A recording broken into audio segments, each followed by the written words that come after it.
السلام عليكم ورحمة الله وبركاته. ضمن شهوتناني غادي نقترح عليكم اليوم هذه الوصفة الناجحة جدا ديال الكريب.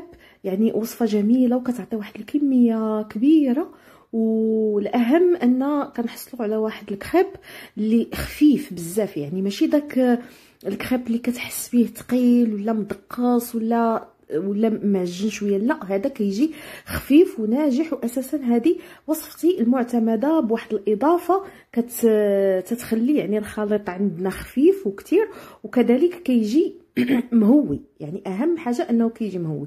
هذه الوصفه هي الوصفه الاساسيه لتحضير الكريب. غير نتوما ممكن بغيتوها الحلو غادي تضيفوا منسمات حلوه وديروا السكر، بغيتوها الملح غتنسموا بالملح وغادي تزيدوا الملح. غادي نبداو بسم الله بالصلاه على رسول الله. غناخذوا واحد الاناء واسع، غنحطوا فيه واحد القبيصه ديال الملح. طبيعه الحال حنا دابا حيت انا غنعمل كريب حلوين فغادي نعمل غير واحد شويه ديال الملح.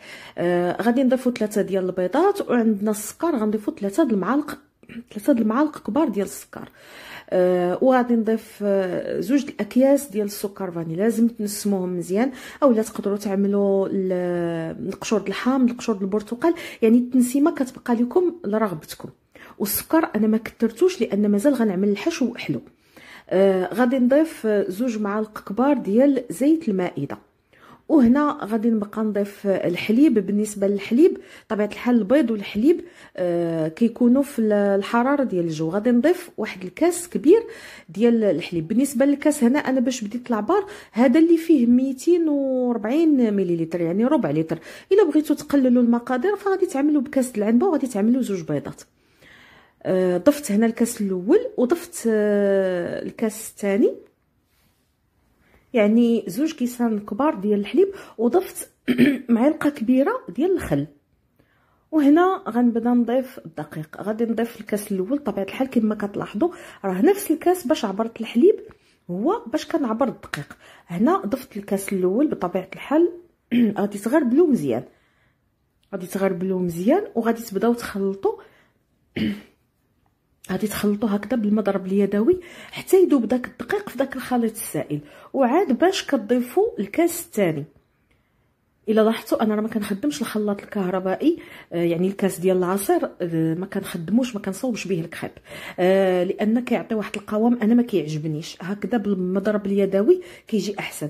ضفت الكاس الاول ديال الدقيق، ضفت الكاس الثاني حتى داب مزيان في داك الخليط. عاد ضفت نصف كاس، يعني عندي 2 كيسان ديال الدقيق، 2 الاكواب ديال الدقيق، 2 الاكواب ونص ديال الحليب. هنايا غادي تضيفوا نص معلقه صغيره ديال الخميره الكيماويه اولا البيكين باودر، حتى هي غادي تخلطوها مزيان حتى تذوب في داك الخليط. هنا السر ديال الخفه وكذلك ديال الكثره ديال المكون ديال الخليط هي واحد الكاس دافي ديال الماء، ماشي مغلي ولكن دافي. غادي تضيفوه حتى هو اللي غادي يخفف لكم داك الخليط. هنايا غادي تصفيو الخليط طبيعه الحال كنصفيوه باش يحيدوا منه دوك الكريكبات، وباش نحصلوا على واحد الخليط ناعم جدا وانسيابي. يعني منين نكونوا كنطيبوا ما يبقاوش يبانوا لنا دوك الحبيبات، ما يجيناش الكريب فيه دوك الحبيبات هكذاك ديال الدقيق. هانتوما كتلاحظوا غربلتو، ولكن الحمد لله يعني راه كان مخلط مزيان، لان داكشي اللي تبقى في الصفه يعني ماشي كتير. صافي غادي تغطيو الخليط واحد شويه تخليوه يرتاح عاد باش تبداو طيبوا. هنا غادي ناخذوا مقلاة طبيعه الحال، مقلاة حسب الحجم ديالها، يعني حسب. هنا انا عندي داك المقلاة حجم متوسط. غادي نبدا نحط حدايا واحد الكاس فيه الزيت وواحد الشيته، وغادي نبقى ندهن. يعني كل ما تبغيو تضيفوا شي قطعه، يعني واحد المغرفه ديال الخليط غادي تدهنوا. منين غادي تفرغوا بخفه غتهزوا المقله وغتبقاو تدوروها دغيا باش توزع لكم الخليط في الارجاء ديال المقله، ما يبقاش ما يجيوش هكا تكتلات في بلايص وبلايص. لا، غادي تعطيوها وقيتها شويه وتبدا. الا لاحظتوا انها كتهز من الجناب غتبداو دوزوا هكذاك واحد السباتول ولا شي حاجه هكذا باش تبداو تقلبوا. غادي يبان لكم يعني واش طابت، وغادي تقلبوا. لاحظوا ان هذا الكريب هذا راه كيخوى من الوسط واحد شويه باش تعرفوا شحال خفيف، يعني ما كيجيش كما كنقولوا حنا المغاربه ما كيجيش مدقص. وعلى فكره انا التحضير في الخلاط الكهربائي ما كنحملوش، لان كنحس به كيدقص ليا الخليط. كنكتفي فقط غير بداك المضرب اليدوي. كتبقاو يعني مواصلين هكذا كديروه هو راه كيطيب دغيا. والا كان عندكم الخليط زايد واحد شويه كتير بحال هكذا عملوا 2 مقالي، لانني انا كنت هنا عامله 2 مقالي. صافي كتهزو كتاخذوا واحد البلاطو كتفرشوا فيه واحد المنديل نظيف وكتبقاو هو اللي تنزلوا عليه دوك الكريبات اللي طابوا اللي طابت كتهزوها تنزلوها. وكتحاولوا تاخذوا عبار الخليط من الاول، يعني شي مغرفه تهزوا بها عبار موحد من البدايه حتى للنهايه. صافي كنكملوا هكذا حتى كنكملوا كاع داك الخليط اللي عندنا. وراه ما كياخذوش وقت، راكم عارفين الكريب ما كياخذش نهائيا وقت. ها هما دابا انا كملت لهم الطياب. بالنسبه لهذه فما بقاش ليا فيها بزاف الخليط، فجاتني رقيقه شويه من الجناب، ولكن راه خدامه.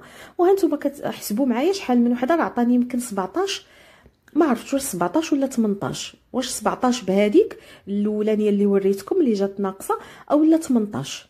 هانتوما شوفوه كي كيجي خفيف بزاف، شوفوا كي كيتجمع في اليد باش تعرفوا شحال رقيق وزويون وخفيف ما مدقش.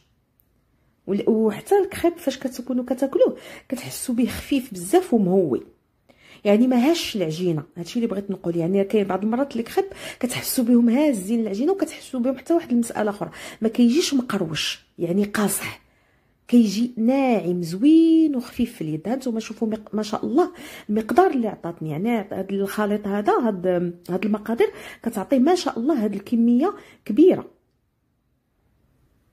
صافي هنايا غادي نبداو. هنا انا الحشو بالنسبه لي انا اختاريت الشوكولاته ديال الدهن، فالطريقه ديال الدهن ديالهم راه واضحه، يعني موضحاها لكم في الفيديو. كتعملوا واحد الطبقه هكذا ديال الشوكولاته ديال الدهن وكدردروا فوق منها اللوز ولا الكركاع، ولا بالنسبه للحشو كيبقى لكم نتوما لذوقكم. انا بالنسبه لي هنا عملتهم بالشوكولاته ديال الدهن وباللوز مهرمش، ورافقتهم بالموز يعني بالبنان، وانتوما كيبقى لكم الاختيار الحاجه باش تعمروهم. كيجيو زويونين وخفاف ورائعين وما شاء الله. كما قلت لكم هاد المقادير اللي عطيتكم راه كيعطيو واحد الكميه معتبره. بالنسبه للقطر ديال المقله غيقدر يكون واحد 18 سنتيم، يعني راه ماشي شي مقيله صغيره، راه مقيله ما شاء الله كبيره واحد شويه.